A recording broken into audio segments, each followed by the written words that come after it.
অসংখ্য অগণিত জায়গার মধ্যে কিয়ামতের কথা বলেছেন। মানুষের কর্মফল অনুযায়ী তার আপন আপন কর্মের পরিণতি অনুযায়ী তাকে হাসরে উঠাবেন। হাসরের মাঠে কিছু মানুষ বিশাল বড় সম্মানী মানুষ থাকবে, বিশাল বড় শিক্ষিত মানুষ থাকবে, বিশাল বড় ইজ্জতওয়ালা মানুষ থাকবে। হাসরের মাঠে আমার আল্লাহ রব্বে কারীম তাকে পিঁপড়ার মতো করে হাসর করাবেন। আবার এমন কিছু মানুষ আছে যাদেরকে আমার আল্লাহ রব্বে কারীম হাসরের মাঠে তার পা দুইটা উপরে দিয়া মাথা দুইটা নিচে দিয়া উপর করে হাসর করাবেন। সূরাতুল বাকারার মধ্যে আমার আল্লাহ রব্বে কারীম ঘোষণা দিচ্ছেন, আল্লাযীনা ইয়াকুলুনা রিবা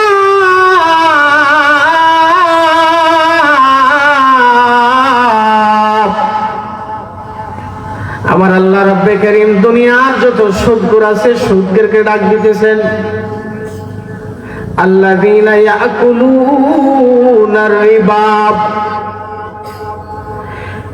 এরে আমার হাবিবের উম্মতেরা, আমার বান্দারা, যারা যারা সুদ খাও, ইয়াকুলুনা রিবা, যারা সুদ খাও। এখন প্রশ্ন হইল, হুজুর সুদ করে এত সুদের টাকা খালি খায় না, সুদের টাকা ইনকাম করে বিল্ডিং বানায়, ঠিক না বেটি? সুদ কি খালি খায়? আসল বিষয় করে না, লেনদেন করে না? কিন্তু আমার আল্লাহ কোরআন আল কারীমের মধ্যে বলেছেন, আল্লাযীনা ইয়াকুলুনা রিবা। মালিক এখানে সুদ খাওয়ার কথা বলেছেন। এখন যদি কোনো ভাই বলে, হুজুর আল্লাহ তাআলা সুদ খাইতে নিষেধ করেছে, সুদের টাকা দিয়ে ব্যবসা করতে নিষেধ করে নাই, যুক্তিবাদী আছে না নাই? হুজুর সুদের টাকা দিয়ে বিল্ডিং বানাইতে নিষেধ করা হয় নাই, কিন্তু না না না, বিষয়টা এরকম নয়। বরং সুদের ক্ষেত্রে ইয়াকুলুনা খাওয়ার কথা বলা হয়েছে এই কারণে, কারণ আমরা যেই জিনিস খাই এটা ভিতরে গেলে হুবহু আর বাহির করা যায় না। আমার আল্লাহ এখানে ইয়াকুলুনা এই কারণে বলেছেন, যেটা খাওয়ার পরে আর রিটার্ন হয় না, ব্যাক হয় না। এই কারণে আমার আল্লাহ সুদ করোনা টাকা নিয়ে একেবারে নিঃশেষ করে ফেলে, চুষে খেয়ে ফেলে, এই কারণে আমার আল্লাহ খাওয়ার কথা বলেছেন। আল্লাযীনা ইয়াকুলুনা রিবা, আল্লাহ তাআলা বলেন, লা ইয়াকুমুনা, আমি আল্লাহ এদেরকে হাসর করব না, ইল্লা কামা ইয়াকুমুল্লাযী ইয়াতাখাব্বাতুশ শাইতানু মিনাল মাস। আমার আল্লাহ রব্বে কারীম বলেন, আমি সুদখোরদেরকে হাসর করাবো না, তবে করাবোই করাবো। ওগো মালিক, আপনি সুদখোরদেরকে কিভাবে হাসর করাবেন? আমার আল্লাহ রব্বে কারীম বলেন, ইয়াতাখাব্বাতুহুশ শাইতানু মিনাল মাস। আমার আল্লাহ রব্বে কারীম বলেন, কোন মানুষের সাথে জিনের আসর হলে মানুষ যেভাবে পাগলামি করে, আবুল তাবুল করে, সুদখোরদেরকে আমি আল্লাহ ওই রকম পাগল বানাইয়া হাসর করাবো। পড়েন নাউজুবিল্লাহ। দেখবেন আমাগো সমাজে কোন মানুষ যদি পাগলামি করে, তাকে বলে, বেটা পাগলামি করস কা, তোরে কি ভূতে ধরছে? কয় কি কয় না? অতিরিক্ত পাগলামি কোন লোক যদি করে তাহলে তাকে বলে, তোরে কি ভূতে ধরছে নাকি, এরকম করস কা? কয় কি কয় না? কয় নি? কিল্লাই কয়, পাগলামি বেশি করে এই কারণে। আমার আল্লাহ রব্বে কারীম এখানে ইচ্ছা করলে বলতে পারতেন, আমি ডাইরেক্ট পাগল বানায়া সুদখোরকে হাসর করাবো, কিন্তু আমার আল্লাহ এটা না বলে বলছেন, ইয়াতাখাব্বাতুশ শাইতানু মিনাল মাস। কোন মানুষের উপরে জিনের আসর হলে, খাঁটি সিলেটের আঞ্চলিক ভাষায় আমরা জিনের আসর সবাই বলি না, আমরা বলি এরে ভূতে ধরছে। কথা কোন ঠিক না বেঠিক? কিন্তু বাস্তবে আসলে ভূত বলতে কিছুই নাই, ভূত বলতে কিছুই নাই। কিন্তু পাগলামি করার কারণে বলি আমরা ভূতে ধরছে। অর্থাৎ আমাদের আঞ্চলিক ভাষায় আমরা ভূতে ধরেন না, লোক যেইভাবে পাগলামি করে, এই লোক যেইভাবে পাগলামি করে আমার আল্লাহ রব্বে কারীম সুদখোরদেরকে ওই রকম পাগল বানাইয়া হাসর করায়া দিবেন। পড়েন নাউজুবিল্লাহ। রাইসুল মুফাসসিরিন হযরত আব্দুল্লাহ ইবনে আব্বাস রাদিয়াল্লাহু তাআলা আনহু বলেন, আকিলুর রিবা ইউবাসু ইয়াউমাল কিয়ামাতি মাজনুনান ইউখনাক। আব্দুল্লাহ ইবনে আব্বাস রাদিয়াল্লাহু তাআলা আনহু এতে তাফসীর করতে যা বলেন, দুনিয়ার কোন মানুষকে ফাঁসি দিলে যেইভাবে গলায় ফাঁসির রশি লাগলে লাগার পরে তার জিহ্বাটা বের হয়ে যায়, আবুল তাবুল করে হাত দিয়ে, হাত পা দিয়ে কাঁপুনি উঠে, জাকুনি উঠে আবুল তাবুল করে, আমার আল্লাহ রব্বে কারীম বলেন, সুদ এই দুনিয়ায় যারা যারা সুদের সাথে সম্পর্ক রাখবে, সুদি কারবার করবে, আমি আল্লাহ রব্বে কারীম ওই সমস্ত সুদখোরদেরকে ফাঁস লাগানো অবস্থায়, পাগল অবস্থায়, মজনুন অবস্থায় হাসর করে দিব। পড়েন নাউজুবিল্লাহ। তাহলে কোন সুদ কি ছাড়বো, ধর্ম না ছাড়বো? কথা বলতে হবে, সুদ কি ধরবেন না ছাড়বেন? যে লোক সুদ খাবে তার 1 নম্বরের শাস্তি, হাসরের মাঠে কি হয়ে উঠবে? সবাই বলেন না, কি হয়ে উঠবে? পাগল হয়ে উঠবে, পাগল হয়ে। সুদখোরেরা যখন আমার আল্লাহ রব্বে কারীম যখন কিয়ামতের ময়দানে ডাকবেন, পাগল অবস্থায় উঠবে, সুদখোরগুলো যখন হাসরের মাঠে উঠবে, আমার আল্লাহ রব্বে কারীম কোরআন আল কারীমের মধ্যে বলেছেন, দুনিয়ার মানুষেরা রে, তোমরা সুদ ছেড়ে দাও। সুদ ছেড়ে দেওয়ার ঘোষণা কার? সবাই বলেন, সুদ ছেড়ে দেওয়ার ঘোষণা কার? আল্লাহর। আমার আল্লাহ বলেন, ফাইল্লাম তাফআলু, আমি আল্লাহ হারাম করে দিয়েছি সুদ খাওয়াকে। এ বান্দা, তুমি মসজিদে জুমাবারের আলোচনায় শুনেছো সুদ হারাম, মাহফিলে শুনেছো সুদ হারাম, ইউটিউবে শুনেছো সুদ হারাম, এরপরেও যদি তুমি আমি আল্লাহর কথা অমান্য করেও যদি তুমি সুদ ভক্ষণ করো, সুদি কারবারের সাথে সম্পর্ক রাখো, তাহলে তুমি আমার কথা শুনলা না, গাড় ফিরে গেলা বান্দা। তাহলে শোনে নাও, আমি আল্লাহ তোমার জন্য আরেকটা শাস্তি রাখছি।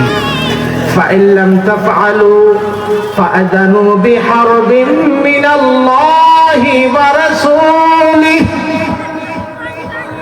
আমার আল্লাহ রব্বে কারীম বলেন, যারা সুদ হারাম জানার পরেও সুদ খাবে, হাসরের মাঠে ওঠার পরে আমার আল্লাহ বলেন, ওই সুদখোরদের সাথে আমি আল্লাহ নিজে, আমি আল্লাহ তার সাথে যুদ্ধের ঘোষণা দিলাম। পড়েন নাউজুবিল্লাহ। তাহলে সুদখোরের সাথে যুদ্ধের ঘোষণা কার? সবাই বলেন কার? আচ্ছা, কোন তো আল্লাহর সাথে যুদ্ধ করে কি কেউ পারবে? আমার আল্লাহ কিয়ামতের ময়দানে সুদখোরদেরকে দেখার পরে বলবেন, আরে দুনিয়ার সুদখোরি না, দুনিয়ার জমিনে আমি আল্লাহ তোর সাথে যুদ্ধের ঘোষণা দিয়েছিলাম, আজকে তোর কি কি অস্ত্র আছে নিয়ে আয়। আমার গরিব মানুষদের রক্ত চুষে চুষে টাকা পকেটে নিছাত, আমার গরিবদের পকেট থেকে টাকা চুষে চুষে ক্ষুধার্ত কুকুরের মতো টাকাগুলো তোর পকেটে নিয়েছিলে। আমার গরিবদেরকে দুর্বল পায়া দুর্বলতার সুযোগে তোমরা তাদের থেকে পকেট থেকে টাকা ছিনিয়ে নিয়ে সম্পদের পাহাড় গড়েছিলে। বান্দারে আয় আয়, আজকে আমি আল্লাহর সাথে হাসরের মাঠে তোর যুদ্ধ হবে, তোর অস্ত্রগুলো নিয়ে তোরা আমি আল্লাহর সাথে যুদ্ধের জন্য হাসরের মাঠে নাই মাজা। পড়েন নাউজুবিল্লাহ।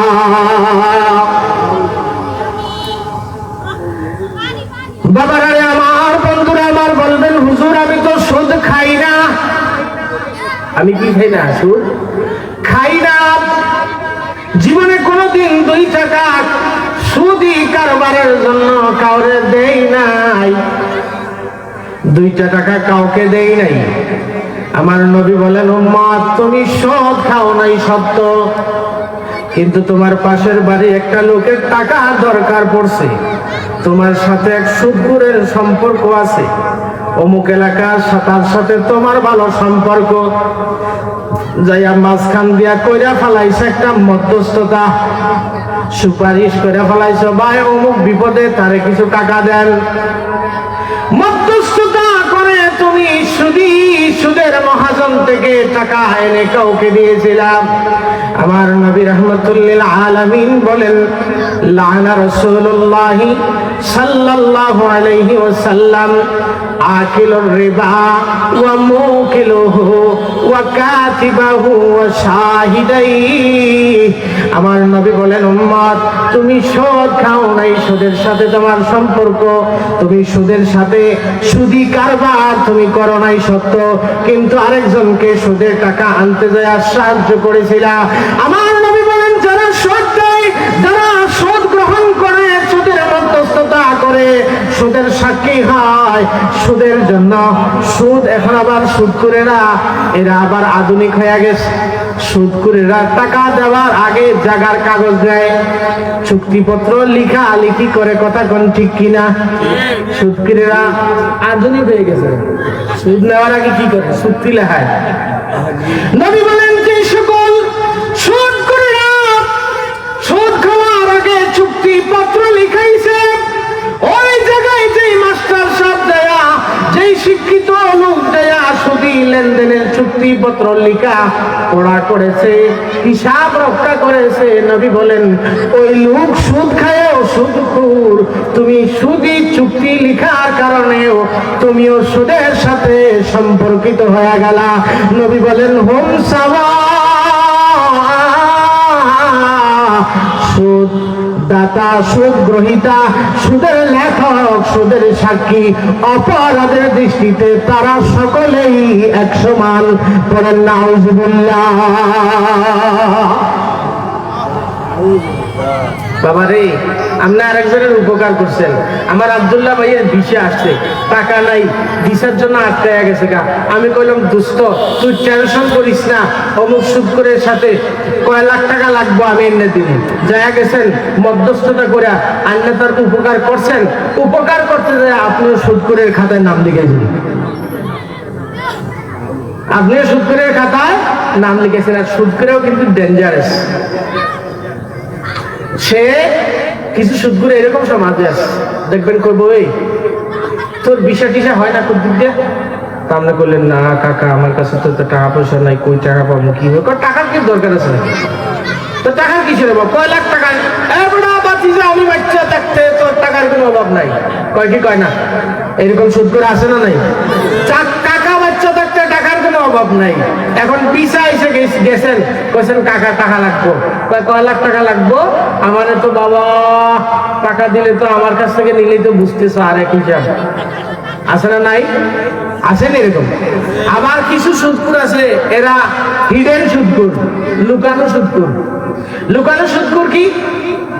তারে দেখা করবেন, কাকা আমার কিছু টাকা লাগবে, এই লিখ করব না, আমার কাছে কোনো টাকা পয়সা নাই, তবে এক মহিলা আছে আমারে দেয়, এক লোক আছে আমারে দেয়, কিন্তু নাম প্রকাশ করে না। এরকম সুদখোর আছেন। সারা জীবন কয়েছে এক লোকের সুদে টাকা দেয়, কিন্তু নাম প্রকাশ করে না, আমারে বললে আমি ওর কাছ থেকে এনে দিতে পারবো, কিন্তু মূল সুদখোর কে? সে নিজে। মূল সুদখোর কে? সে নিজে। এরা আবার বুঝে যে সুদখোর কইলে সমাজে ইজ্জত থাকে না, এই কারণে পাতার একটা বুদ্ধি করে ওই আরেক লোকের কাছ থেকে এনে দিব। সারা জীবনে সে আরেক লোকের কাছ থেকে আইনা দেয়, আরেকজনের টাকা, তার টাকা না, কিন্তু মূল সুদখোর কে? সে নিজে। সে নিজে হলো মূল সুদখোর। এরকম আছে কি সমাজে? হ্যাঁ, হ্যাঁ। এখন দেখবেন, হুজুর আমরা তো যাক বাচ্চা গেছি, এই সুদে আমরা নাই। জানি না আপনাদের ধৈর্য কতক্ষণ হবে। দেখেন সুদ কিভাবে আমাদের মধ্যে সে ঢুকে গেছে। আপনি করবেন হুজুর আমি ওই রকম করে 1 লাখ 2 লাখ টাকার সুদের কারবার করি না। ধন্যবাদ, আপনার এটা থেকে বেঁচে থাকা দরকার। কিন্তু আপনার কাছে টাকা আছে 5 লাখ, আপনার কাছ থেকে একজনে কইলো কাকা আমারে 50,000 টাকা দেন, আমার একটা বিপদে পড়ছি। আপনি বললেন কাকা টাকা তো দিতে পারি, টাকা নেবেন 50,000, অগ্রহায়ণ মাসে আমারে প্রত্যেক 1,000 দিবেন 1 মণ ধান। আছে না নাই? ও বাবা কথা কোথায় তো আসেন এরকম। তো এখন প্রশ্ন হইলো আপনি তার 50,000 টাকা কি হিসেবে দিচ্ছেন? আপনি কইবেন না আমি এর হাওলাত দিছি। তো হাওলাত দিলে 1 মণ ধান, এটা কি দান? 1 মণ এটা কি? ওই আপনি এমনি খান নাই আর কি, এমনি গুড়াই এমনি করে এইরকম এটা খাইছেন। এমনি খান না, আপনি এমনি গুড়াই খান। এখন 50 মণ দামে অগ্রহায়ণ মাসে প্রত্যেক 1000-এ আপনারে 1 মণ দাম দিছে, ওইটা হালাল না হারাম? সবাই বলেন হালাল না হারাম? এটা সুদ। অনেকে আছে তো বুঝে না, কয় না দান কিনছি, দানের বিনিময়ে দিছি। রাসূল কেমনে বলেছেন যে সুদ না চাইতেও অনিচ্ছা সত্ত্বেও ব্যক্তির ভিতরে সুদ ঢুকবে, অনিচ্ছা সত্ত্বেও তার ভিতরে সুদ ঢুকে যাবে।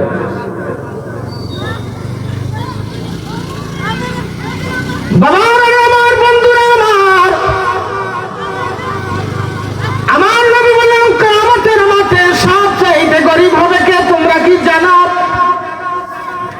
আল্লাহ রাসূল সাল্লাল্লাহু আলাইহি ওয়াসাল্লাম বলেন, এরে দুনিয়ার মানুষেরা শোনো শোনো, আতাদ্রুনা মাল মুফলিসু, এরে ভাই যে সুদ খায়া বিল্ডিং বানায় ফেলছে, কিছু ছিল না, মাগনা মাগনা সুদের কারবার করছে, টাকা দিয়ে টাকা ভাড়া দিয়ে দিয়া দিয়া দিয়া দিয়া দিয়া বিল্ডিং বানায় ফেলছে, মোটর সাইকেল দৌড়ায়, ব্যবসা আছে, জায়গা ইজারা আছে, জায়গা রাখছে, বিল্ডিং রাখছে, সব কিছু করে ফেলছে।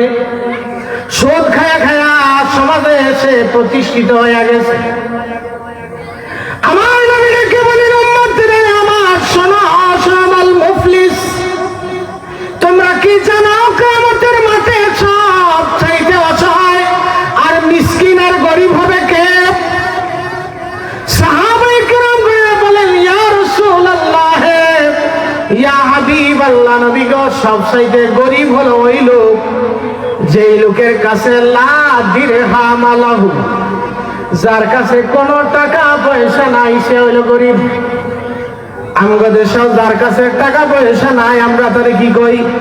গরিব। সম্পদ নাই তারে কই গরিব। নবী বললেন না রে উম্মত না, যার কাছে টাকা নাই এই লোক গরিব না। আমার কিছু উম্মতেরা কিয়ামতের মাঠে আসবে, এদের সাথে নামাজ থাকবে, এদের সাথে যাকাত থাকবে, এদের সাথে রোজা থাকবে, দান সদকা সব কিছু থাকবে, কিন্তু এই বান্দাগুলো হাসরের মাঠে মিসকিন হয়ে হাসরে উঠবে। পড়েন নাউযুবিল্লাহ। বলবেন হুজুর কেমনে গরিব হবে, মিসকিন হবে? আমার নবী রাহমাতুল লিল আলামিন বলেন, লম্বা হাদিস, আমার নবী বলেন দুনিয়ায় যেই লোক যাকে গালি দিছে, যেই লোক যাকে অপবাদ দিছে, যেই লোক যাকে মারছে, অন্যায় করছে, যেই লোক যার সম্পদ গ্রাস করে ফেলছে, হাসরের মাঠে বলবে আল্লাহ অমুক এলাকার অমুক সুদখোর ডুবাটেলার ওই এলাকার ওই সুদখোরে আমার পকেট থেকে ফন্দি কইরা সুদের কারবারের নাম দিয়া আমার পকেট থেকে টাকা নিয়ে গেছে।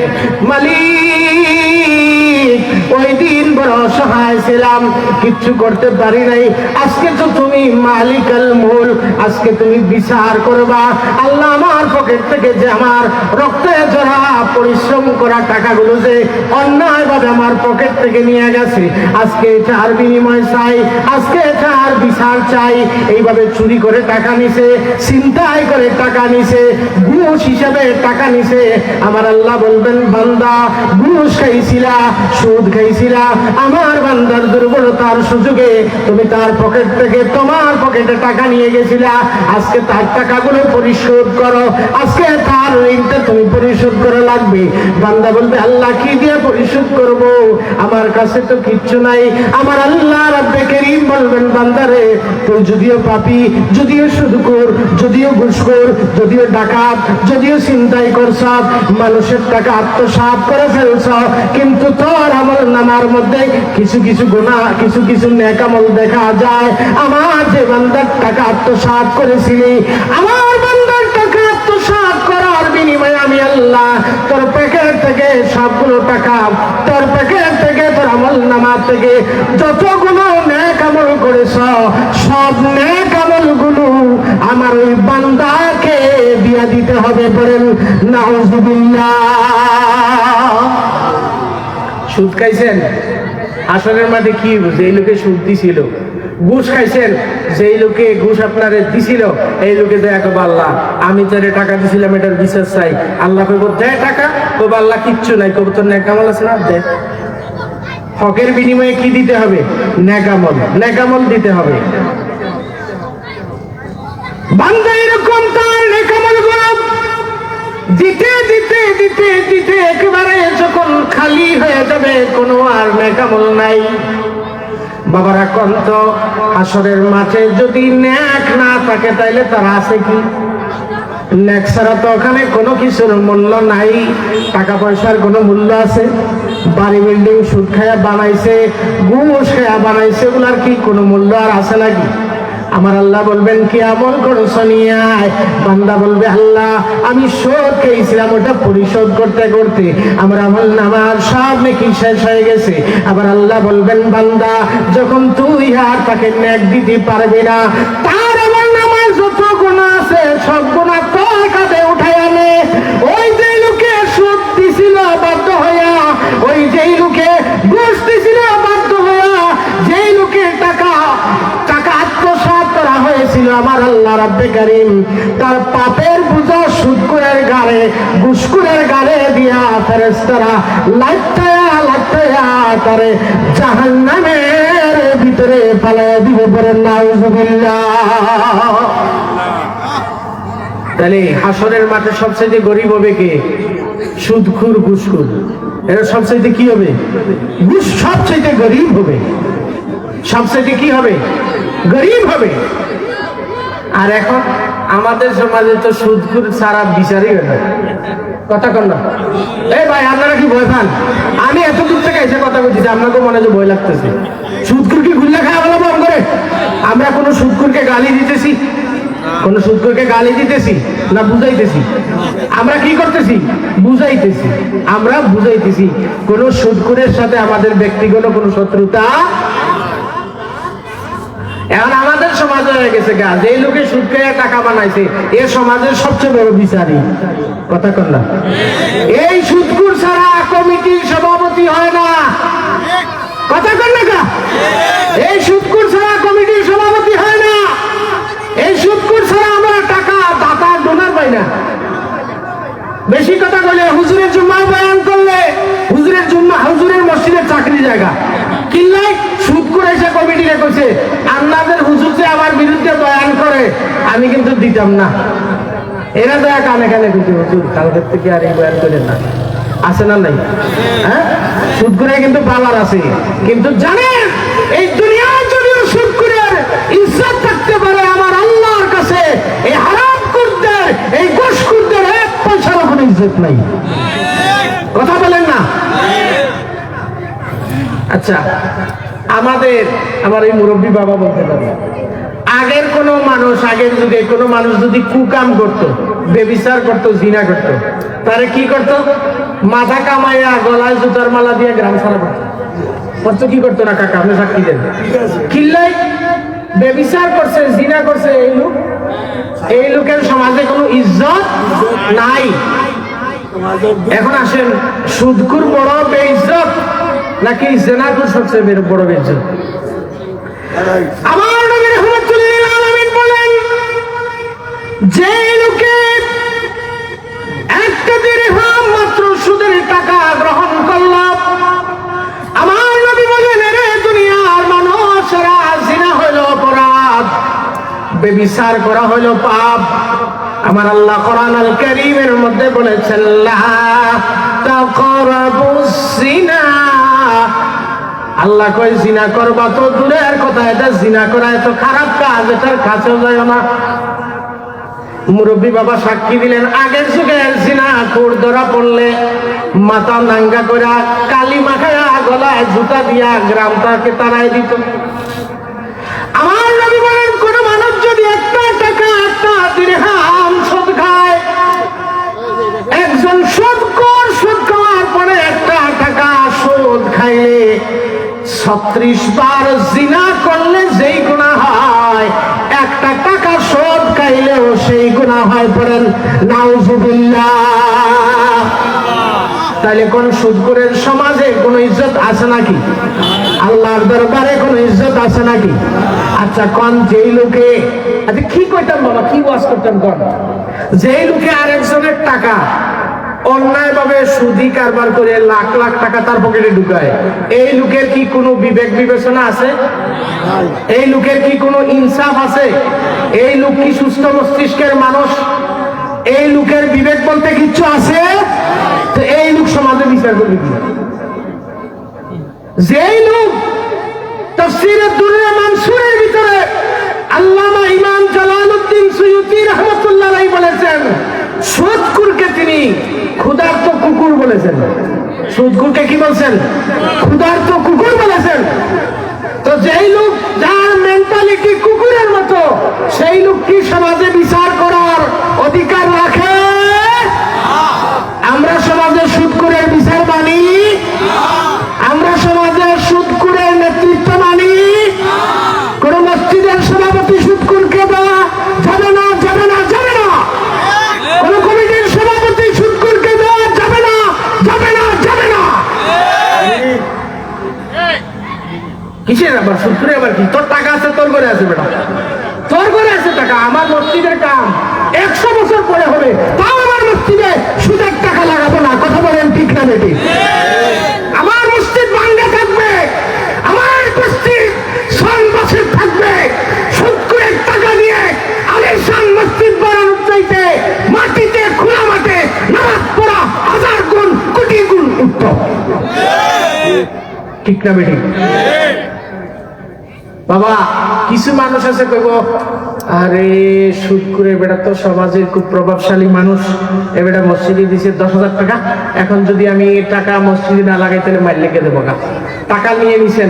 কিছু কিছু হুজুর আবার ফাতারে ফতোয়া দেয়, কয় সুদখোরের টাকা দিয়ে বাথরুম বানায় নাও। কয় কি কয় না? কয় কি কয় না? কয়। এটা একটা ভুল ধারণা। ভালো করে খেয়াল করেন বাবা, আমার কথা ভালো করে খেয়াল করেন। মসজিদের অজুখানা এটা একটা কি সেবা? এটা একটা কি সেবা? মুসল্লিরা এটা থেকে সেবা গ্রহণ করে। মসজিদের টয়লেট এটা মুসল্লিদের জন্য একটা সেবা, এটা মুসল্লিরা গ্রহণ করে। আচ্ছা কোন একটা মানুষের জন্য টয়লেটটা একটা ইমার্জেন্সি সেবা কি সেবা না? একটা জরুরি সেবা কি সেবা না? তো একজন মুসল্লি, আরে বাবা সুদখোরের টাকা এমন অপবিত্র, এমন অপবিত্র, একজন নামাজি মুসল্লি যেখানে পায়খানা করে, একজন নামাজি মুসল্লি পায়খানার চাইতেও সুদখোরের টাকা আরো বেশি না পাক, বেশি না পাক, বেশি না পাক। কথা বলেন ঠিক না বেশি?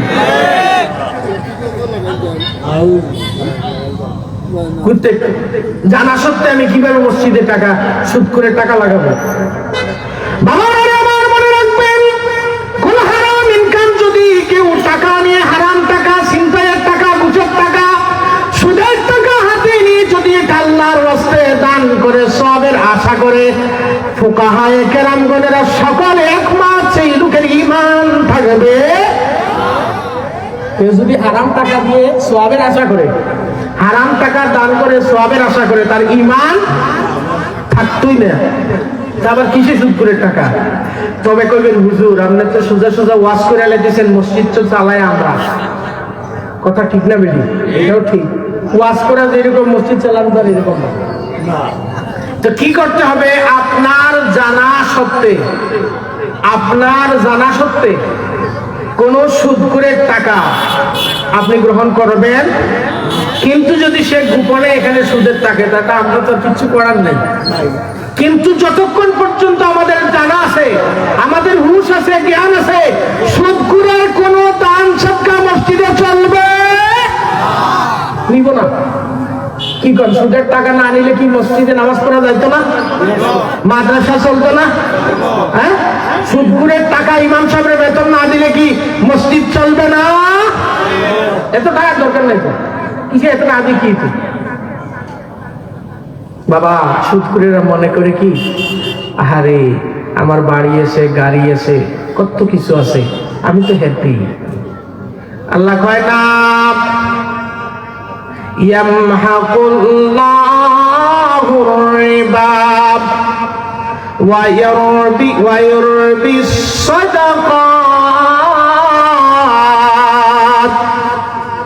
এই আয়াতের তাফসীর করি। আমার বাবারা আমার সাথে একটু কথা বলবেন। একটা গরু 1 বছরে বাচ্চা দেয় কয়টা? সবাই বলেন কয়টা? কুত্তায় বাচ্চা দেয় কয়টা? হ্যাঁ, কুকুরে বাচ্চা দেয় কয়টা? 5টা, 6টা, 7টা, 8টা। আর গরু বাচ্চা দেয় কয়টা? কোন তো আমগো দেশে গরু বেশি না কুত্তা বেশি? কিটা করেন, কুত্তা 7টা বাচ্চা দেয়, তারপরে কি কুত্তা কি? আর গরু একটা দেয়, তাও বাচ্চা গরু। আবার কুরবানিও খাই দেখাই, জবাই করে খাই। আর বাংলাদেশে 95% মুসলমান ইচ্ছা মতো গরুর গোশত খায়। খায় কি খায় না? হ্যাঁ, গরুর গোশত ছাড়া কিচ্ছু না। এত খাওয়ান খাই, বাচ্চা দেয় একটা। কিন্তু গরু কি বাংলাদেশ থেকে ফুরাইছে? গরু ফুরাইছে নি কিনলে। কিন্তু কুত্তা এত বাচ্চা দেয়, কুত্তা কি বেশি না গরু বেশি? কিনলে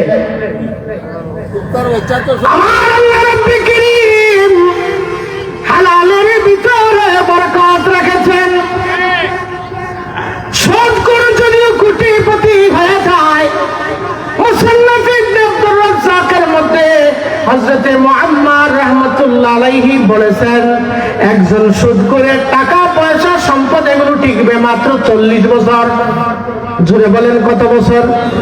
সুদখোর 40 বছরের বেশি ধনী থাকতে পারবে না। দেখবেন সাহাব ঠিক আছে, ডায়াবেটিস হয়ে গেছে গা, সকাল বিকাল দৌড়ায়। ডাক্তারে কইছে, বাবা আপনি কি করেন? কই আমার কোটি টাকার মালিক আমি। ডাক্তারে কই 1 কাপের বেশি খাইয়েন না। কই কি কয় না, ডায়াবেটিস হয়ে গেছে গা, 1 কাপের বেশি খাইলে মরে যাবেন। আল্লাহ কয় এত টাকার সম্পদ বানাইছ, তোরে খাইয়া মরতে দিতাম। আল্লাহ চাইলে পারে কি পারে না? বহু সুদখোর আছে বাবারা, বহু সুদখোর আছে। আমার জানা মতে বহু সুদখোর আছে, এরা রাত্রে ঘুমাইতে পারে না, এরা রাত্রে ঘুম হয় না। আমার আল্লাহ রব্বে কারীম এই হারামখোরদের রাতের ঘুম পর্যন্ত হারাম করে দিছে। কেন? এটা হারামের কারণে। কিন্তু ঢাকা শহর যাবেন আপনি, কমলাপুর রেলওয়ে স্টেশনে যাবেন, সায়দাবাদে যাবেন, ঢাকা শহরের বড় বড় ফুটওভার ব্রিজের উপর দিয়ে যাবেন, দেখবেন ভবঘুরে কিচ্ছু নাই, মাথার নিচে ছোট্ট একটা কম্বল দিছে কিংবা কতগুলো খড়কুটে দিছে। আমার বাবারা, এখানে হাজার হাজার মানুষ এই ফুটওভার ব্রিজ দিয়ে আসা যাওয়া করতেছে। কিন্তু এই লোকে ঘুমায় তো ঘুমায়, এমন ভাবে নাক দেখে ঘুমায়, মানুষের লাইট খাইলেও তার ঘুম ভাঙে না। এরকম মানুষ রোডে আসে না নাই? কিরে তো আর এত ঘুম লাগলো কা? কয় কি জন্য? আমার ঘুম কিনলে লাগবে না, আমার কোনো টেনশন নাই। আমার কি নাই? আমার কোনো টেনশন নাই। আমার ডাক্তারি টেনশন নাই, দোকানের বকেয়ার টেনশন নাই, স্কুলের ফিসের টেনশন নাই, বাজার করার টেনশন নাই, আমার ঘর বাড়ি নাই। ঘুমাইলাম, ঘুম থেকে উঠে কয় আল্লাহর ওয়াস্তে আমার 10 টাকা দেন। আমি কয়দিন ধরে কিচ্ছু খাই নাই, 10 টাকা নিবে, হোটেলে যাবে, খাওয়া দাওয়া করে আবার করে দিবে ঘুম, আবার নাকটা খেয়ে ঘুমাইতেছে। কি কারণে তার ঘুম হচ্ছে? কারণ তার ভিতরে কোনো টেনশন নাই। সুদ করে কোটি কোটি টাকার লেনদেন করতে করতে, হিসাব করতে করতে, টাকার হিসাব মিলাইতে মিলাইতে এদের ঘুম হারাম হয়ে যায়। কথা কন্যা ঠিক কিনা? একটা বিল্ডিং বানাইছে, আরেকটা বিল্ডিং বানাবো, একটা বিজা রাখছে, আরেকটা বিজা রাখবে, একটা দোকান রাখছে, আরেকটা দোকান রাখবে, একটা গাড়ি কিনছে, আরেকটা গাড়ি কিনবে। এই যে তার ভিতরে প্রাচুর্যতার কারণে তার বিরাজ করে বাবা, আল্লাহর কসম করে বলি কোন মানুষকে টাকা পয়সা শান্তি দিতে পারে? টাকা পয়সা কি শান্তি? বিল ক্লিন্টন নাম শুনছেন আপনারা? কি নাম? Bill Clinton. এবারে বউ গেছে গা, এবারে কি কইছে? বউ গেছে গা। কোন যে এই লোকের এত টাকা, পৃথিবীর সব সাইডে বড় ধনী, এবারে বউ চলে যায় তার সংসার থেকে। কোন তার সংসারে কোনো শান্তি আছে? যে এবারে বাড়ি থেকে বউ জায়গা একটু শান্তি আছে? এই শান্তি নেই। তার মানে টাকায় শান্তি কিনা যায়?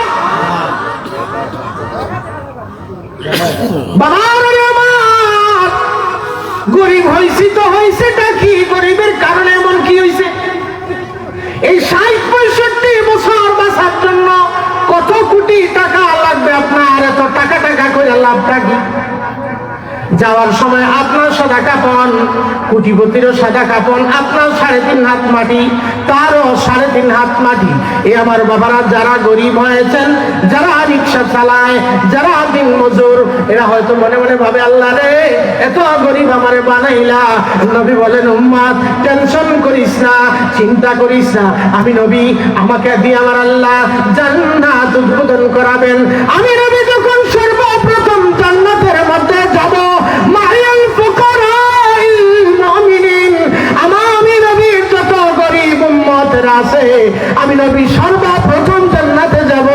আর আমি নবীর সাথে আমার গরিব উম্মতদেরকে নিয়ে আমি নবী আগে আগে জান্নাতে চলে যাব। তাহলে গরিব হইয়া লাভ হইছে না ক্ষতি? কথা কর না। গরিব হইয়া লাভ হইছে না ক্ষতি? গরিব হওয়ার কারণে আফসোস করেন না।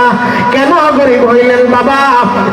আপনি বলবেন হুজুর সুদখোরের টাকা আছে, ঘুষখোরের টাকা আছে, ছিনতাইকারীর টাকা আছে, ডাকাতের টাকা আছে।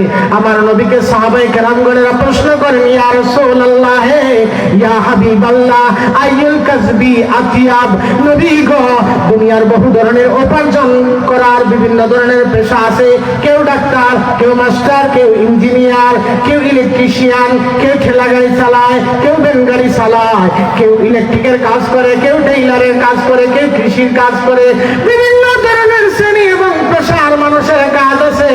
নবী গো, এই দুনিয়ার সব চাইতে উত্তম উপার্জনকার, সুবহানাল্লাহ বলেন, আরো আওয়াজ করে বলেন, সব চাইতে উত্তম উপার্জনকার আপনারাও জানতে চান কি চান না? আমার নবী বলেন রে সাহাবী, দুই শ্রেণীর মানুষের উপার্জন সব চাইতে উত্তম। রাজুলুন, আল্লাহ রাসূল সাল্লাল্লাহু আলাইহি ওয়াসাল্লাম বলেন, দুই শ্রেণীর মানুষের উপার্জন সব চাইতে উত্তম। আমার নবী রাহমাতুল লিল আলামিন বলেন, রাজুলুন, ওই ব্যক্তির উপার্জন সব চাইতে উত্তম। কোন ব্যক্তির? নবী বলেন, যেই লোক তার নিজের হাত দিয়ে, আমানুর রাজুলি বিয়াদিহি, যেই লোক তার নিজের হাত দিয়ে উপার্জন করে, হোক তার ভ্যান গাড়ি, হোক তার রিক্সা চালানো, হোক তার কৃষিকাজ, আমার নবী বলেন নিজের হাতে ইনকাম করলে এটা সব চাইতে উত্তম ইনকাম। করেন সুবহানাল্লাহ। নিজের হাতে কাজ করে যেটা ইনকাম করে ওটা কি? সবচাইতে উত্তম ইনকাম। সবচাইতে উত্তম ইনকাম হচ্ছে নিজের ইনকাম। এখন আপনাদের কাছে কই, মুসি নিজের হাতে কাজ করে কি করে না? কথা কইবেন কিন্তু, মুসি কি নিজের হাতে কাজ করে কি করে না? মেতরে নিজের হাতে কাজ করে কি করে না? এখন কোন সুদখোরের টাকা উত্তম না মেতরের টাকা উত্তম? ভালো করে কোন, সুদখোরের টাকা উত্তম না মেতরের টাকা উত্তম? সুদ খায় টাকা ইনকাম করাচ্ছে, জুতা সেলাই করে টাকা ইনকাম করা উত্তম। কথা বলেন, সুদখোরের টাকা কি হারাম? আর কোন লোক যদি নিজের হাতে জুতা সেলাই করে উপার্জন করে, এটা হালাল না হারাম? হালাল। সুতরাং সুদখোরের টাকা, ঘুষখোরের টাকার চাইতে একজন মুচি, একজন মেথর, একজন রিকশাওয়ালা, একজন ঠেলাগাড়ির ড্রাইভারের ইনকাম কোটি কোটি গুণ উত্তম এবং পবিত্র। আমার নবী রাহমাতুল্লিল আলামিন বলেন, যারা নিজের হাতে টাকা ইনকাম করে তাদের উপার্জন উত্তম। ইয়া রাসূলুল্লাহ, আর এক শ্রেণী কারা? নবী বলেন, ওয়া কুল্লা বাইইন মাবরুরি। নবী বলেন আর একটা উত্তম ইনকাম হলো যে সকল মানুষেরা সততার সাথে ব্যবসা করে তাদের ব্যবসাগুলো আল্লাহর কাছে তাদের এই উপার্জন গুলা হলো উত্তম উপার্জন করেন। সুবহানাল্লাহ। তাহলে এখানে পাশেই বাজার আছে, ব্যবসায়ী ভাইদের ইজ্জত আছে না নাই? কথা কন না, আছে না নাই? দুনিয়া এখন সবচাইতে বেশি এই অবিশ্বাসের জামানায়, সন্দেহের জামানায় মানুষ সবচাইতে বেশি বিশ্বাস করে ব্যবসায়ীদেরকে। কথা বলেন ঠিক না বেরি? দোকানদারে যারা কইছে কাকা এটা ভালো না এটা ভালো, কয় এইটা ভালো, সুখ বন্ধ করে ভালোটা বাড়িতে নিয়ে যায়গা।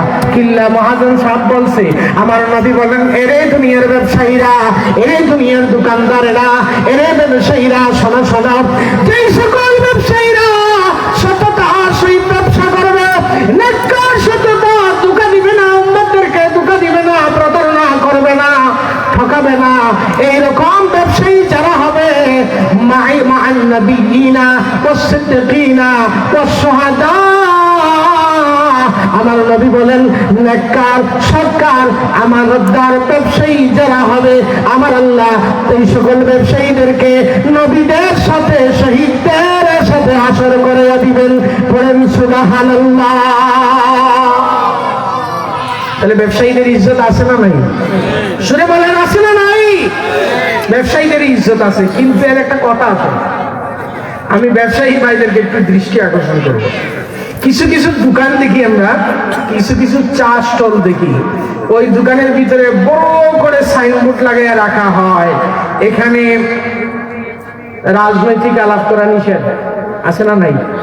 লিখে রাখে কিনা? ভালো কিনলে দুইজনে একটা কয় কুদাল আর একটা কয় কুদাল মার্কা আর একটা কয় কাস্তে মার্কা, কয়ে দুইটা ঝগড়া লাগায় একটার মাথা ফাটায় না, মাঝখানে পয়সা যায় মহাজন। এরকম হয় কি হয় না? এই কারণে মহাজন বেটা চিন্তা করছে, বাপারে তোমরা এনে মারামারি করবা, এনে সাইনবোর্ড লাগাই দিছে এখানে রাজনৈতিক আলাপ নিষিদ্ধ।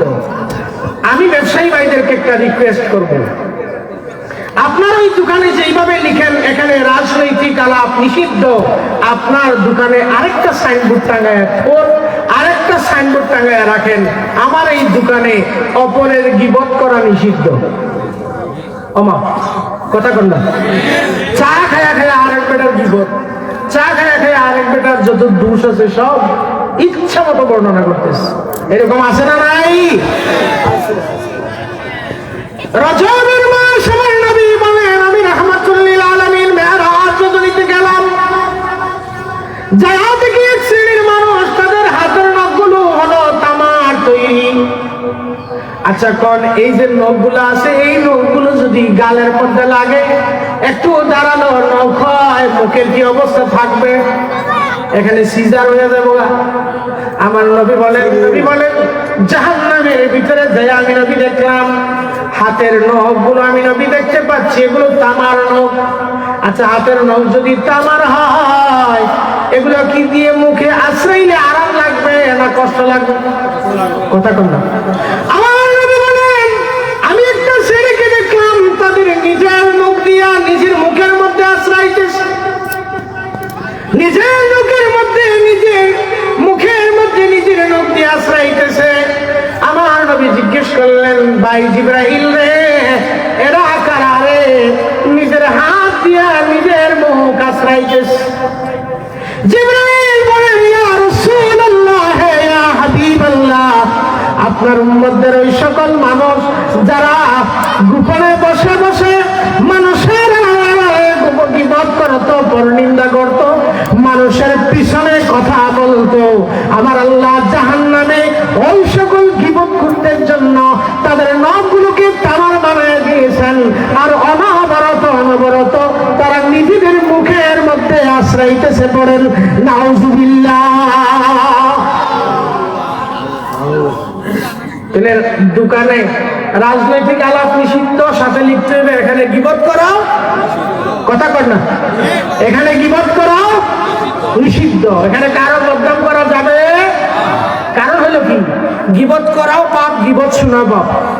আমরা খালি গীবতের বিরুদ্ধে ওয়াজ করি, গীবত করার বিরুদ্ধে ওয়াজ করি, কিন্তু এই মাসালা জেনে রাখবেন, কেউ আপনার কাছে তৃতীয় ব্যক্তির এসে গীবত করতেছে, সে গীবত করা তার পাপ হইতেছে, আপনি গীবত শুনতেছেন, আপনারও সমান পাপ হইতেছে, আপনারও কি সমান পাপ।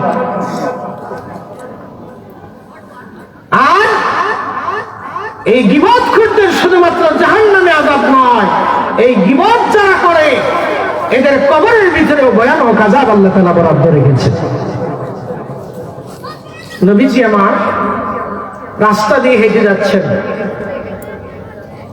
এমন সময় নবীজি দাঁড়িয়ে গেলেন।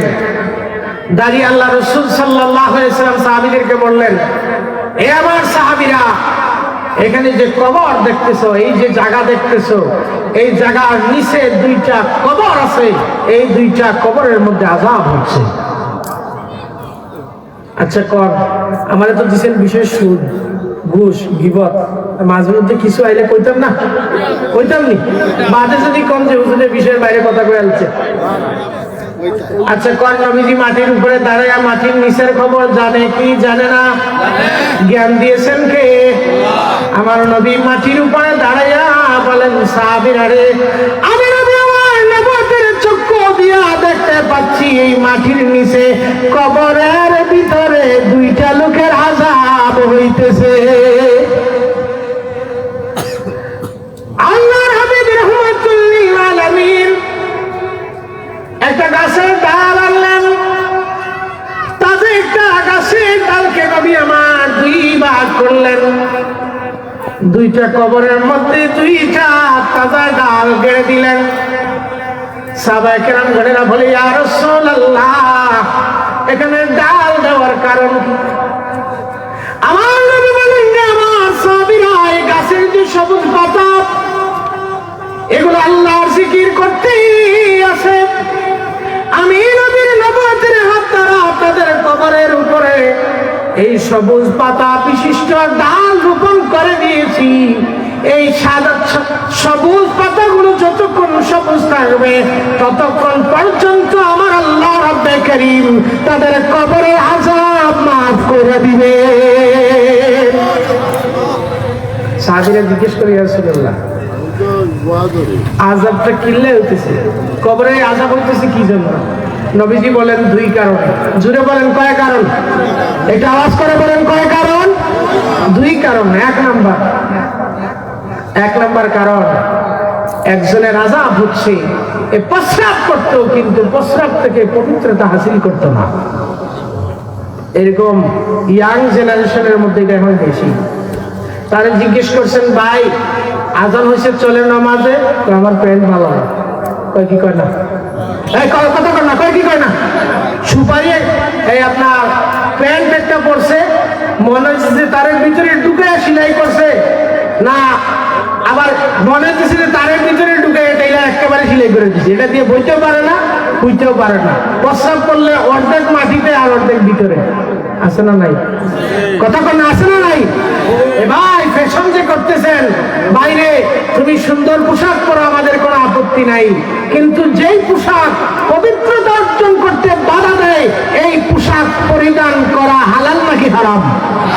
যেই পোশাক পরে নামাজ হয় না, এই পোশাক পরে হালাল না হারাম? হারাম। প্যারে হাজিরিন, তো এটা আমার বিষয় না, বিষয় ছিল আমার সুদের বিষয়। এটা মেরাজের চাঁদ, নবীজি মেরাজ রজনীতে গীবত খুরদের শাস্তি নবীজি নিজের চোখ দ্বারা দেখেছেন। আল্লাহর হাবিব রাহমাতুল লিল আলামিন নবীজি বলেন, আমি মেরাজ রজনীতে জাহান্নামের ভিতরে গেলাম। জাহান্নামের ভিতরে যাওয়ার পরে একদল মানুষদেরকে আমি নবী দেখলাম, বুতুনহুম কাল বুয়ুত। নবীজি বলেন, তাদের পেটগুলো দেখা যায় এক একটা ঘর বাড়ির মতো। আচ্ছা কোন যেই লোকের ঘর পেট একটা ঘর বাড়ির মতো দেখা যায়, তার শরীরটা কি ছোট নাকি বড়? জুড়ে কর না, বড়। নবীজি বলেন, আমি দেখলাম বুতুনহুম কাল বুয়ুত, তার পেটটা দেখা যায় একটা বিশাল বড় ঘর বাড়ির মতো। নবীজি বলেন, পেটের ভিতরে তাকায় দেখি, পেটের ভিতরে ফিহাল হাইয়াত, পেটের ভিতরে হাজার হাজার ধরনের বিষাক্ত সাপ আমি নবী দেখতে পাচ্ছিলাম। এইভাবে এটাই দুনিয়ার সাধারণ এটা দুনিয়ার কিং কুবরা নয়। কিছুদিন আগে আমাদের দেশে বাইর হয়েছিল রাসেল ভাইপার, কথা কন্যা, কত মানুষের রাত্রে একা একা ঘরের তো বাইর হয় নাই। কিল্লাই ডাক্তাররা কইছে রাসেল ভাইয়ে কামড়াইলে আর ইনজেকশন নাই, রাসেল ভাইয়ে কামড় দিলে বাঁচার উপায় নাই, আর বাড়ি থেকে বাহির হয় নাই। এই বাবা ওই শুক্রের ভিতরে যে সাপ থাকবে এটা দুনিয়ার ওই রাসেল ভাই পাড়া কিং কুবরার মতো সাপ নয়। রাসূল বলেন জাহান্নামীদেরকে যেই সাপ দিয়ে কষ্ট দেওয়া হবে, যেই সাপ দিয়ে আযাব দেওয়া হবে, এক একটা জাহান্নামীদেরকে যেই সাপ কামড় দিবে, এক একবার কামড় দিলে 40 খরিফা, জাহান্নামীদেরকে এক একটা সাপ কামড় দিলে এক কামড়ের বিষ থাকবে, একটানা 40 বছর তার বিষ বিদ্যমান থাকবে। বলেন নাউযুবিল্লাহ। নবীজি বলেন আমি আরো কত দূর গেলাম, যাওয়ার পরে দেখি একটা লোক দেখতে পাচ্ছি।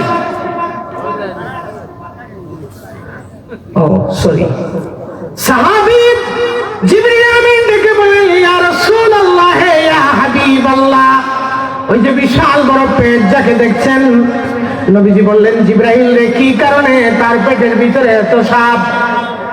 রাসূল ডেকে বললেন কি কারণে এত সাপ তার পেটের ভিতরে কামড়াচ্ছে? জিবরাইল বলেন ইয়া রাসূলুল্লাহ হুয়া আকিলুর রিবা,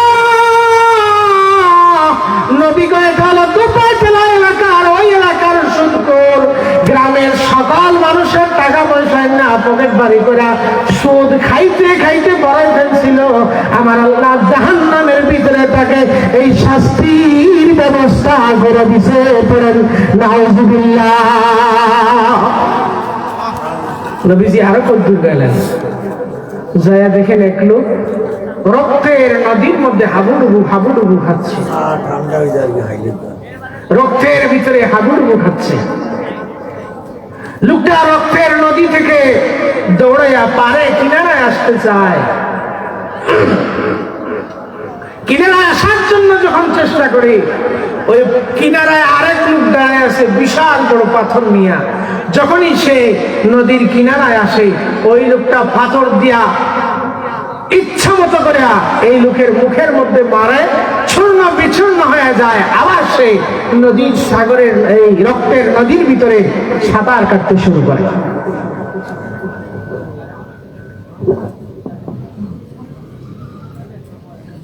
নবীজি জিজ্ঞেস করলেন কে লোক, কি তার পরিচয়?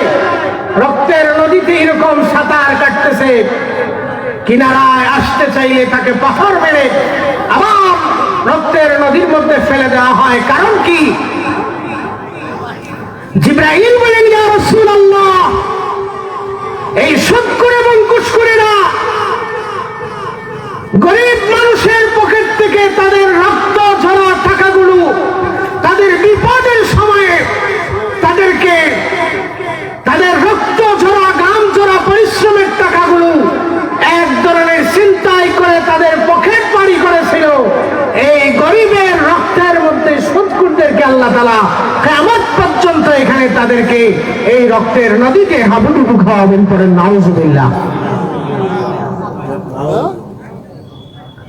বাবারা, এরকম যদি আমি আরো অনেকগুলো বলি, আমি আর কয়েক ঘন্টা বলতে পারবো। পেয়ারে হাজিরিন, এরকম করে সুদের বয়ান যদি কেউ শোনে, বাবা আমাদের দেশের সমস্যা হলো সুদের বয়ান করা সমস্যা না, কিন্তু সমস্যা হয়ে জায়গা সুদের বয়ান করার পরে কিছু মানুষ সুদখোর ভাই মনে করে এটা তো আমারে টার্গেট করে দিচ্ছে, আছে না নাই?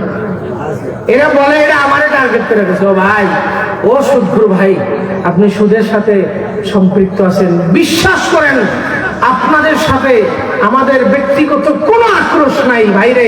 কোরআনে আল্লাহ তাআলা সুদের বিরুদ্ধে বলেছেন, হাদিসে আল্লাহ তাআলা সুদের বিরুদ্ধে বলেছেন। এই কারণে আপনাদেরকে বাঁচানোর জন্যই আমরা সুদের বিরুদ্ধে বলি। কথা বলেন ঠিক না বেঠিক? সুদখোরের সাথে আমাদের কোনো ব্যক্তিগত দ্বন্দ্ব আছে? নাই। আবার দেখবেন কিছু লোক আছে বিচার করে, বিশাল বড় বিচারি, ডান দিক থেকেও খায় বাম দিক থেকেও খায়। আছে না নাই? আসেনি? আপনি ধরেন একটা ঝগড়া করে গেছেন, কাকা কালকে আমার বিচারের তারিখ থাকতে হইব, আমরা থাকতে হইব। এই হুজুরের মতো যেরকম হাত দিয়ে দেয়, কাকা নেন এটা নিয়ে চা খাইলেন, পকেটে ঢুকে দিস। হালাল না হারাম? কথা কর না, হালাল না হারাম? আবার ওই দিক থেকে আইসে, কাকা আমি তো বিপদে পড়ে গেছে, ভাই একটা ছোট ভাই একটা ঝগড়া জাতি করে ভুল করে যাচ্ছে, নেন এটা দিয়ে চা খাইলেন, কাকা দিয়ে দিছে এই পকেটে ঢুকে। খাইছে কোন দিক থেকে? একদিক থেকে না দুই দিক থেকে? কথা কর না, দুই দিক থেকে খাইছে। এগুলো আবার কিন্তু এগুলোর কোনো চাকরি বাকরি নেই, এরা খালি বিচারে করে। এরা খালি কি করে? বিচার করে। দেখবেন বিচারে গেলে কিছু মুরব্বীরা আছে, এটা বুঝে, একজন আরেকজনের দেখা করবো, ওই কাকা খাই আইছেন নি না না খাই আইছেন? কয় না, কয় কি কয় না? এটা ভাত খাওয়ার কথা কয় না গো, এটা কয় এটা খাই আইছেন কিনা। আপনারা তো বুঝেন ভাত খাওয়ার কথা, হ্যাঁ মুরব্বীরা কইতে পারবো, কইতে পারতো না। এটা খায়া আইছে কোন? যেই লোক তার বিবেক, ইনসাফ, বুদ্ধি, আকল, বিবেককে 1000 টাকার কাছে বিক্রি করে দেয়, সেই লোকের কাছ থেকে কোনোদিন ন্যায় বিচার আশা করা যায়? এটা 10 টাকা, 1000 টাকার চাকর। কথা কর না।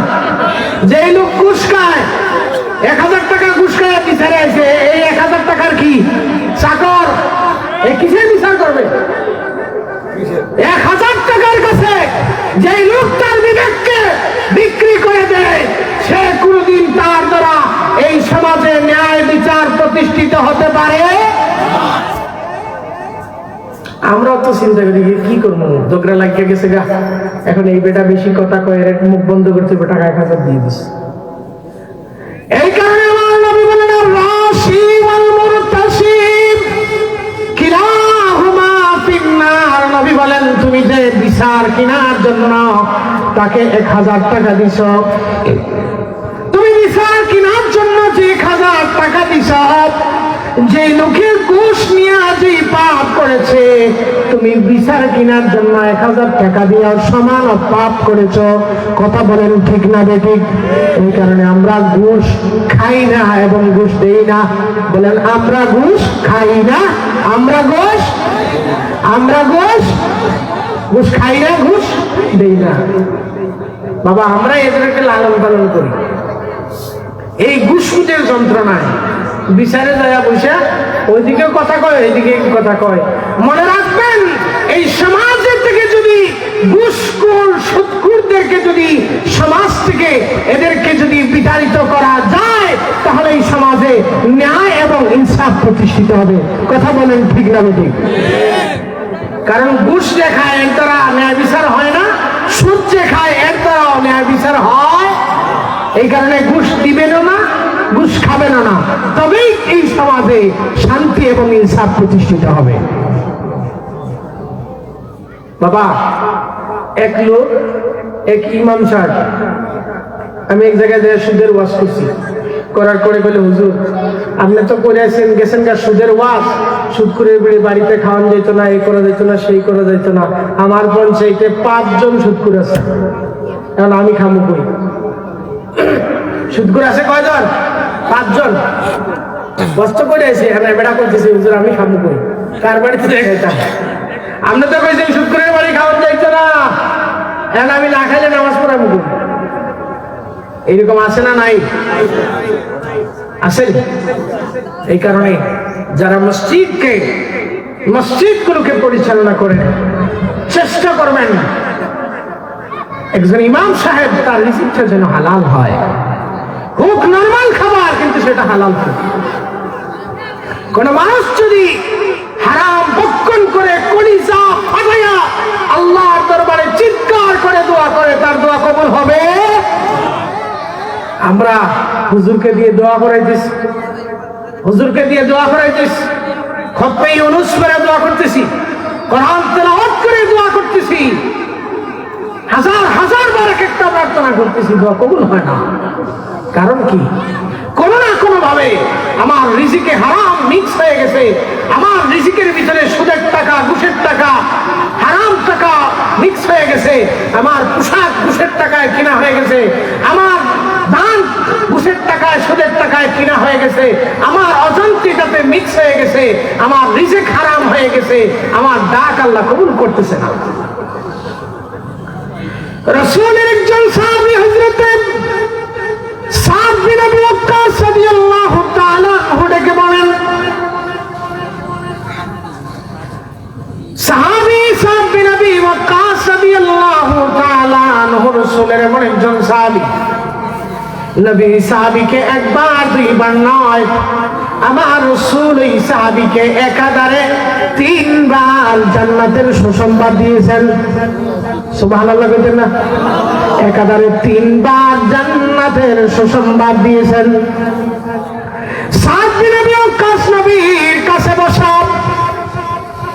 এমন সময় সাদ বিন আবি ওয়াক্কাস বলেন, ইয়া রাসূলুল্লাহ, ইয়া হাবিবাল্লাহ, নবী গো, উদউল্লাহ আন ইয়াজআলানি মুস্তাজাবুদ দাওয়াত। নবী গো, আপনার জীবনে যত দোয়া করেন সব দোয়া কবুল। নবী জীবনে যত দোয়া করেছেন সব দোয়া কি কবুল।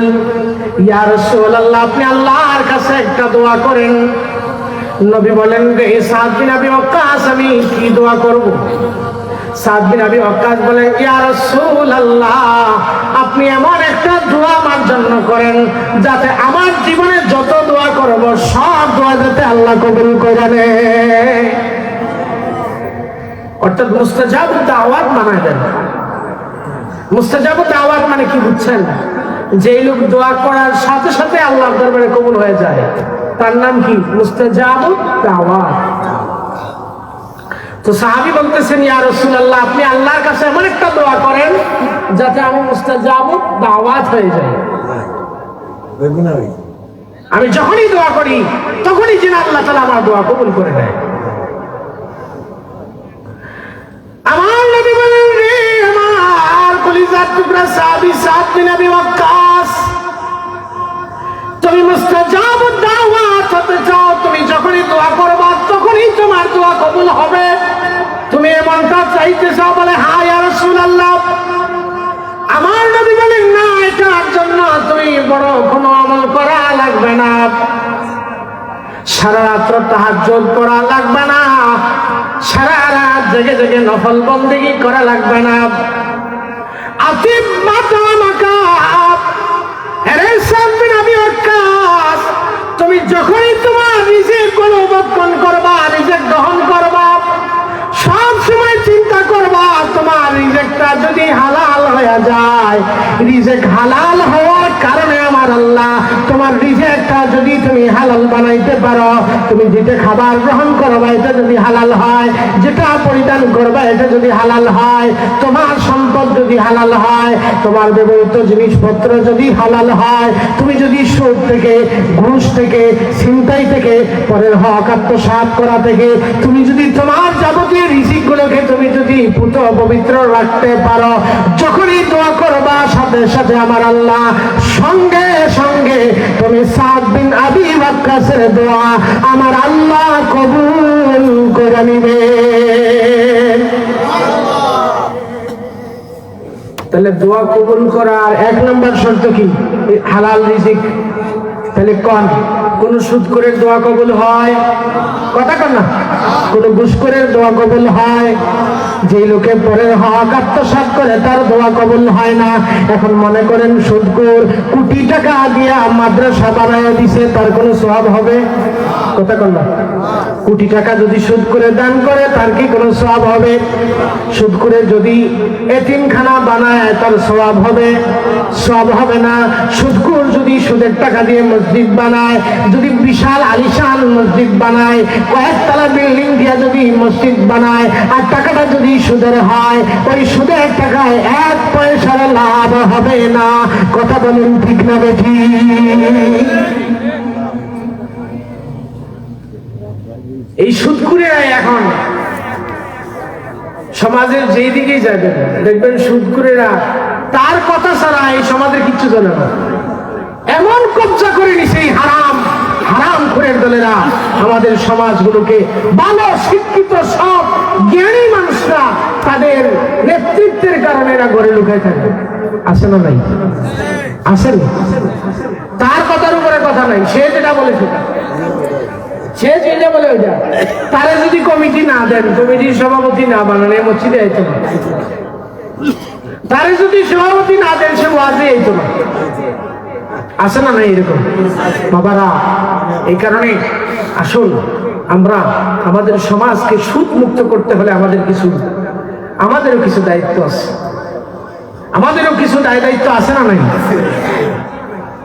কিভাবে দায়িত্ব আমি খুব সংক্ষেপে বলছি।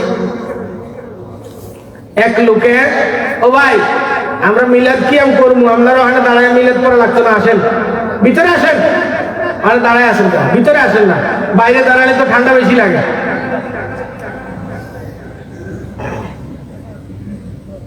আমরা কি করি, এক লোকের স্ত্রী আছে ধরেন সিজারে, মৌলভীবাজারে, সে তার স্ত্রী হসপিটাল থেকে ডেলিভারি দিবে বাড়িতে, হসপিটাল চার্জ আসছে 20,000 টাকা, তার কাছে 1,000 টাকা নেই। ধরেন সে পুরো দুফাটেলা এলাকায় সে খোঁজ করছে, ভাই আমার স্ত্রী হসপিটালে আটকা, 20,000 টাকা লাগবে, আমার একটু হাওলাত দেন। গোটা দুফাটেলা এলাকা খুঁজছে, একজনও তার ঋণ দেয় নাই। এরকম আছে না নাই? আছে না? কেন? এই লোক গরিব, এই লোক কি গরিব, এই কারণে টাকা দেয় নাই। ছেলের ভিসা আসছে, 2.5 লক্ষ টাকা, 3 লক্ষ টাকা ভিসা লাগবে, 2 লাখ টাকা আছে, 50,000 টাকা দরকার। পুরো এলাকা সে খোঁজ করছে, একটা টাকাও তাকে কেউ হাওলাত দেয় নাই। এরকম আছে না নাই? লন্ডনে বাড়িতে গেছে, 1 টাকাও তাকে কেউ হাওলাত দেয় নাই, কারণ সে গরিব মানুষ, টাকা দিতে পারবে না। ঘরে টাকা আছে আপনার, আপনি তাকে দেন নাই, সে গরিব, টাকা পরিশোধ করতে পারবে না। আপনার হাওলাত দেওয়ার বেখেলের কারণে, তাকে গুরুত্ব না দেওয়ার কারণে, তাকে সহযোগিতা না করার মাধ্যমে আপনি তাকে বাধ্য করেছেন সুদে যাওয়ার জন্য। এই কারণে যেই ধনী ব্যক্তি ঘরে টাকা থাকার পরেও গরিব অসহায় মানুষের বিপদে তার এই টাকা দিয়ে উপকার করে নাই, হাসরের মাঠে ওই সকল পয়সাওয়ালাদেরকে আল্লাহ তাআলা বিচারের আওতায় নিয়ে আসবেন। কথা বলেন না? আর খালি সুদ করতে একদম মারা লাগতেছি, ওয়াজ করে সব করে শেষ করে ফেলেছি। সুদকুর কি কারো বাড়িতে টাকা ভেঙে দেয়, নাকি মানুষের প্রয়োজনে সুদকুরের বাড়িতে যায়? সুদকুরের বাড়িতে যায়। আপনি সুদকুরের বিরুদ্ধে এত ওয়াজ করতেছেন, কিন্তু আপনার অসহায় মানুষগুলো যাতে সুদকুরের কাছে যাইতে না হয়, সেই ব্যবস্থা করার দরকার আছে না নাই? আপনার যাকাত আসে বছরে 1 লক্ষ টাকা, আপনি যাকাত এটা বিলি করতেছেন 50 টাকা, 100 টাকা, 500 টাকা, 1000 টাকা, আপনি গোটা এলাকার বাইরে চলাইতেছেন। এরকম করতেছে কি করে নাই? করে না? কি জন্য? আপনি 1 বছরের যাকাত দিয়ে আপনি একজনকে একবার দেন, যে ভাই আপনি গরিব মানুষ, এই 50,000 টাকা দিলাম, আপনি একটা টং দোকান দিয়ে বসেন। আপনি এই টাকা দিয়ে কি করেন? একটা টং দোকান দিয়ে বসেন, আগামী বছরে আপনার আর দিতাম না। হ্যাঁ, এই 50,000 টাকা তোমাকে একসাথে দিলাম, এটা দিয়ে তুমি একটা কিছু করো। আমাদের সমাজে যারা যাকাত দেয়, তারা আজীবনই যাকাত দিচ্ছে, আর যারা যাকাত নেয় এরা আজীবনই যাকাত নিচ্ছে। তাহলে যাকাত দিয়ে আমার লাভটা হইল কি? লাভটা হইলটা কি? যাকাত আল্লাহ তাআলা বিধান দিয়েছেন এই কারণে, ধনী শুধু ধনী হতে থাকবে আর গরিব গরিবই থাকবে। যাকাতের অর্থ এটা নয়। আমার আল্লাহ যাকাত ভিত্তিক অর্থ ব্যবস্থা দিয়েছেন এই কারণে, ধনী থেকে যাকাতের একটা অংশ পেয়ে গরিবরা উপকৃত হবে, সেই যাকাত গ্রহণ করে তার অবস্থার উন্নতি হবে, সমৃদ্ধি হবে, যাতে সে তার অবস্থা ওভারকাম করে, সে যাতে একদিন সে নিজেও যাকাত দিতে পারে।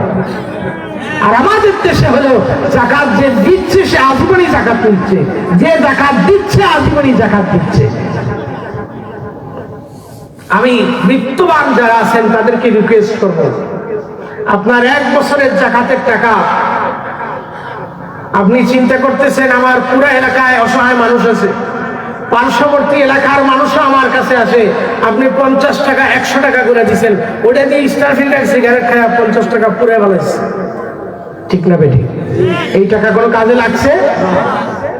আপনি খুব বিত্তবান মানুষ, আপনার বছরে 1 লক্ষ টাকা যদি যাকাত আসে, আপনি চিন্তা করেন আমার এলাকার সবচেয়ে গরিব লোককে আমি প্রয়োজনে 1 লাখ টাকা দিয়ে একটা অটো রিক্সা কিনে দিব, দিয়ে বলবো ভাই এটা তোমারে দিয়ে দিলাম, আর কোনোদিন তোমারে দিতাম না, এটা দিয়ে কইরা খাও, ঠিক না বেটি? আপনি চিন্তা করতে হবে এই গরিব অসহায় মানুষগুলোকে তার অসহায়ত্ব থেকে তুলে আনার জন্য। আপনি করছেন কি? আপনি এরকম দেন নাই, আপনি কিনে আনছেন জাকাতের শাড়ি, আপনি কিনে আনছেন জাকাতের লুঙ্গি, ঠিক না বেটি? লুঙ্গি আর শাড়ি দিয়ে সমাজের উন্নয়ন সম্ভব? কথা কর না ভাই। একটা লুঙ্গির জন্য কি এখন কে আটকা আছে?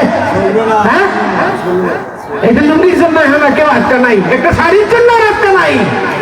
আপনি যে কথা বলছিলাম, সুদ সমাজ থেকে দূরীভূত করতে হলে আগে সমাজের ভিতরে অসহায় মানুষদেরকে সহযোগিতা করার জন্য বিত্তবানরা এগিয়ে আসতে হবে। কথা বলেন, ঠিক না বেটি?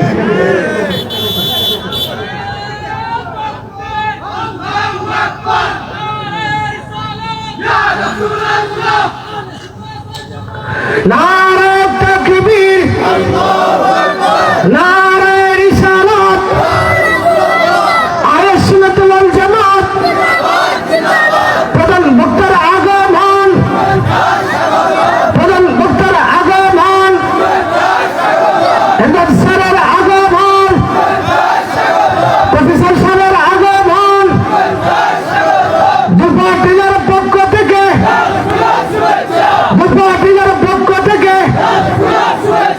নারে তাকবীর, নারে রিসালাত, আহলে সুন্নাত ওয়াল জামাত, প্রধান বক্তার আগমন। শেষ করো, আমি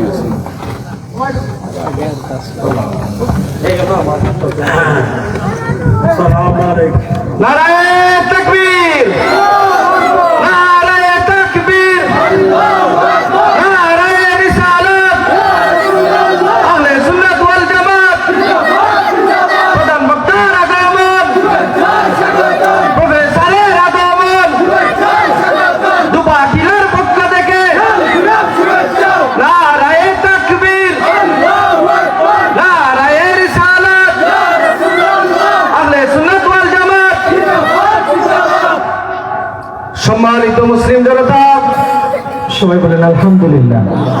আওয়াজ করে বলেন, আপনার কোনো শীতে তো আসেনি, চা খাওয়ার লাগবো? হ্যাঁ, চা দেওয়া লাগবে নি? আসেন তো সবাই, ঠিক আছেন তো ইনশাল্লাহ? আজকে আমাদের মাহফিলের প্রধান বক্তা আমাদের মাহফিলে এসে উপস্থিত হয়েছেন, সকলে উচ্চ আওয়াজে পড়ছেন আলহামদুলিল্লাহ। আওয়াজ করে বলেন। হাজির, এখনো যারা দিক বিদিক ছোটাছুটি করছেন, ঘোরাফেরা করছেন, মেহরবানি করে স্বেচ্ছাসেবক ভাই যারা আছেন সবাইকে রিকোয়েস্ট করব, আপনারা সবাই প্যান্ডেলে চলে আসেন। যদি কোনো প্রয়োজন পড়ে আপনাদেরকে ডাকা হবে। সকল স্বেচ্ছাসেবক ভাইরা আপনারা মাহফিলে চলে আসেন। ইয়ারে হাজির, আমি আর কথা বাড়াচ্ছি না, যে কথা বলছিলাম, তাহলে গরিব অসহায় মানুষদের বিপদের সময় তাদেরকে ঋণ হাওলাত দিয়ে তার দুঃসময়ে তার উপকারে তাকে হেল্প করার দরকার আছে না নাই? কথা বলেন, আছে না নাই?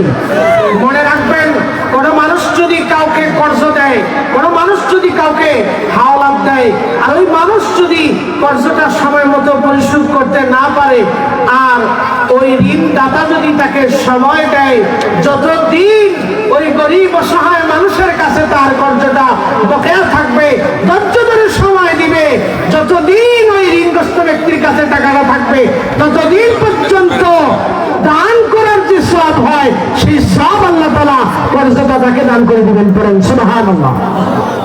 এই কারণে আসুন আমরা যাকাত ভিত্তিক অর্থ ব্যবস্থার প্রতি, আমরা যাকাত ভিত্তিক অর্থ ব্যবস্থা সমাজে আমরা প্রতিষ্ঠিত করি, আমরা গরিব অসহায় মানুষদের দুঃসময়ে আমরা তাদের পাশে দাঁড়াই। ইনশাআল্লাহ এই সমাজ থেকে একদিন আমরা যদি গরিবদের পাশে দাঁড়াই, সুদখোর ঘুষখোর এটা অটোমেটিক্যালি সমাজ থেকে সার্ফ এক্সেল দিলে যেভাবে ময়লা দূরীভূত হয়ে যায়, সুদখোর ঘুষখোরেরাও এইভাবে সমাজ থেকে হারিয়ে যাবে। কথা বলেন ঠিক না বেঠিক? এই মাহফিলে যুবক ভাইরা অক্লান্ত পরিশ্রম করেছেন, সময় দিয়েছেন। বাবার আমার, এই সোনার টুকরা যুবক ভাইদেরকে আগলে রাখবেন, এদেরকে উৎসাহ দিবেন, পরামর্শ দিবেন। এরা আপনারা যেদিন থাকবেন না সেদিন এরকম মাহফিল করে করে আপনাদের জন্য ইসালের সওয়াব উপলক্ষে মাহফিল করবে, আপনাদের জন্য দোয়া করবে। প্রবাসী ভাইরা যারা আছেন, যারা যেভাবে সাহায্য সহযোগিতা করেছেন, আমি প্রাণ করে দোয়া করছি আল্লাহ রাব্বুল কারীম যেন আমার এই প্রবাসী ভাইরা, সোনার টুকরা প্রবাসী ভাইদেরকে যেন আল্লাহ রাব্বুল কারীম তাদের হালাল রিজিকের দরজা যেন আল্লাহ তাআলা খুলে দেন। দুই হাত ভরে হালাল রিজিক দিয়ে যেন আল্লাহ তাআলা মালামাল করে দেন। সকল পড়ে না আমিন। আমি আমার কথা এখানেই ছাড়ছি। আমি যা বলেছি আল্লাহর জন্য বলেছি, যা বলেছি আল্লাহ এবং তার রাসূলের উদ্দেশ্যে বলেছি। কাউকে আঘাত দেওয়ার জন্য, কষ্ট দেওয়ার জন্য বলি নাই। যদি কেউ আমার কথা, ভাষা, আকার, ইঙ্গিত দ্বারা কষ্ট পেয়ে থাকেন, ক্ষমা সুন্দর দৃষ্টিতে দেখবেন। ওয়া আখির দাওয়ানা আনিল হামদুলিল্লাহি রাব্বিল আলামিন। আসসালামু আলাইকুম ওয়া রাহমাতুল্লাহি ওয়া বারাকাতুহু। বেশি ভালো মনে হয়